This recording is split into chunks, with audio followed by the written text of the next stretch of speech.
አብርሽ ጭራሽ ኮሜዲያን ሆኖ መጣልን እኮ ጋይስ። ሰሞኑን የሚሰራ እንዴት ነው ቪዲዮ? በጣም ነው የሚያስቀው ጋይስ። እኔ ብቻ ነኝ?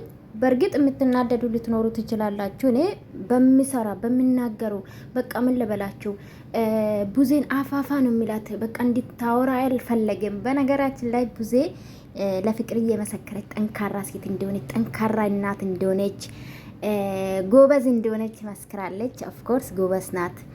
እና እንግዲህ ፍቅርዬና ቡዜ ተዋውቋል ማለት ነው። አብርሽ እንግዲህ አስተዋወቃቸው።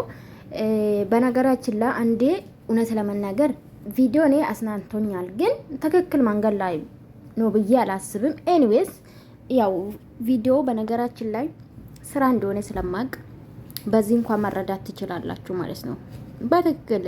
በትክክል ቪዲዮ የስራና እየስራ ነው ማለት ነውና ምን አለ አብርሽ? ኧረ ጌታ ሆይ አብርሽ እኮ ጨመረ ጋይስ። እንዲህ በጣም ነው የጨመረው ውዶቼ። ጉነት ጭራሽ እንግዲህ ከዚህ በፊት ህይወት ነበረኝ፣ አሁን ሲንግል ነበርኩ። ከዛ በቃ ሁለታችን ሲንግል ስለሆነን ተገናኝተናል፣ ኑሮ ዞሮ ዞሮ አገናኝቶናል ብሏል እንግዲህ ጋይስ። እና ምን ትላላችሁ? ምን ትላላችሁ? በቃ ምን ልበላችሁ፣ አብርሽ በጣም ያሳቀኝ ነው ሰሞኑ ከቡዜ ጋር የምሰራ ቪዲዮ። በቀደምም እነ ሩታና እነ ርሜላ ለማናደድ የተጠቀመ ነገር ነበረ፣ ሲስቁ ነበረና ዛሬም ደግሞ ቡዜ ጨሰች። በቃ ምን ልበላችሁ፣ እውነት አሳዝነኛለች ቡዜና። ግን አብርሽ ማለት ነው የእውነት በቃ ማለት እውነት ትክክል ከሆነ ማለት በዚህም ደረጃ እነዛም ባይጎዱ አሪፍ ነው ብዬ ነው የማስበው። ኤርሜላ መጎዳት የለባትም። እሷ የሚነካ ሞራል የሚነካ ነገር ባሰራ አሪፍ ነው ብዬ ነው የማስበው። ትክክለኛ ህይወት እንኳን ቢሆን በዚህ መልኩ ይሆናል ብዬ አላስብም። ሲቀጥል ደግሞ አብርሽ ከመቼ ነው ሮጦ ይሄን እንደዚህ አይነት ህይወት የሚጀምረው? አይጀምርም። ፍቅርዬ ታውቃላችሁ፣ በጣም ብልጥ ናት፣ በጣም ስማርት ልጅ ናት። በነገራችን ላይ በጣም ምን ልበላችሁ፣ እንደ ኤርሜላ በጣም ጎበስ ናት፣ የተማረችም ናት። አሁንም የተማረች ልጅ ስለሆነች ማለት ነውና ሞኝ አይደለችም። በዚህን ሀል ለአብርሽ ተሸውዳ እንደዚህ አይነት ላይፍ ውስጥ አትገባም።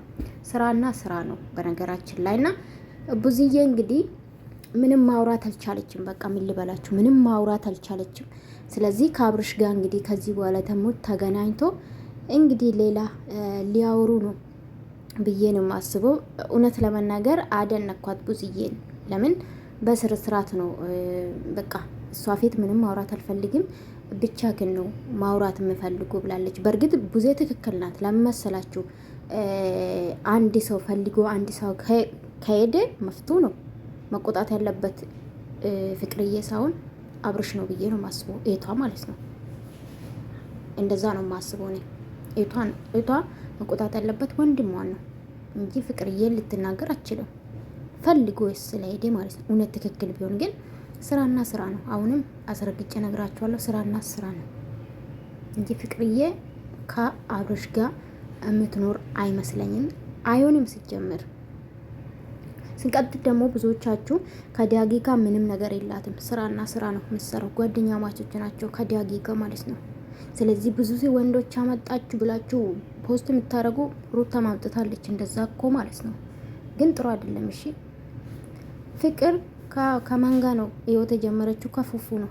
ከፉፉ ጋር ከተለያየች በኋላ ከአሌክስም ጋር መታለች። ስራ ሲሰሩ ነበር፣ ዩቱብ ሲሰሩ ነበረ። እሱ ፍቅረኛ ነበር፣ ታውቃለች። የእሱ ፍቅረኛ የእሷ ጓደኛ ነበረች። እሷ ናት እንደውም ከቦሌ ተቀብላ ያስተዋወቅ ምንድን ነው ያስታረቀቻችሁ አይደለም? ሶ ፖስት ብታደርጉ ምንም የምትለውጡ ነገር የለም። እውነት ለመናገር እውነቷ ግን ስራና ስራ ነው። ለምን እናንተም አንድ ሴት ከወንድ ጋር ተለጥፋ ስትመጣ ብቻ ነው ቪዲዮ ላይክ የምታደርጉላት የምታዩት? ይሄ እውነታ ነው። ደግሞ እኛ ዩቱበሮች ምስክር ነን።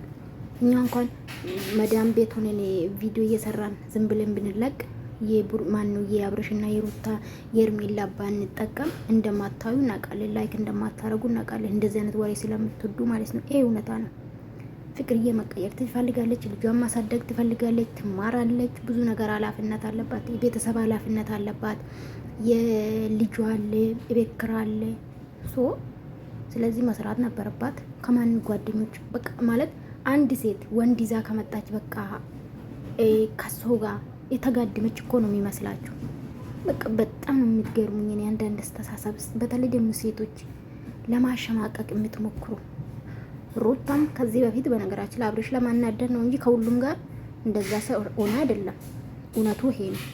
አብርሽን ለማናደድ ምናምን ከደስታ ጋር ብዙ ነገር አርጋለች። እሱስ ለስራ ነው እንደዚህ አይነት ስለምትፈልጉ ማለት ነው። ስለዚህ አብርሽ እውነት የምናገር እኔ ዛሬ ፈታ ነው አደረገኝ እውነቱ ስነግራችሁ እና ፍቅርዬን እንግዲህ 100,000 ሊገባ 4,000 ነው ቀረ። 4,000 ብቻ ሄዳችሁ ሰብስክራይብ አድርጓት የኔ ውዶች። ተረጋግቼ ቪዲዮ መስራት ፈልጌ ነበረ፣ ግን ሀሳብ ይሰረቁ ቅርብ ነው ሰዎች ማለት ነው። ይቅርታ አድርጉልኝ ሽን ውዶች። በደንብ ማውራት ፈልጌ ነበረ፣ ሶሪ የኔ ውዶች ማለት ነው። ቪዲዮ ከወደዳችሁ ላይክ፣ ሰብስክራይብ ማድረጋችሁ እንዳትረሱ። እኔ ተመችቶኛል። ለምን ስራ እንደሆነ ስላወቅኩም አልናደድም ማለት ነው። ሄርሜላ ምንም አትሆንም እና ይሄ ነው ሌላችሁ የምፈልገው። አብርሽ ግን ኮሜዲያን ነው። እግዚአብሔርን እኔ ቪዲዮ ተመችቶኛል፣ በጣም ያስቃል። እናንተ አሁን ከሩትና ከኤርሜላ ጋር ስለራቀ ምናምን ልትናደዱ ትችላላችሁ። እሱ አይደለም ፈን ያደረጉ ነው ቪዲዮ ፈን የሆነ ቪዲዮ እየሰሩ ነውና ኤንዌስ ወዳችኋለሁ። ላይክ ሰብስክራይብ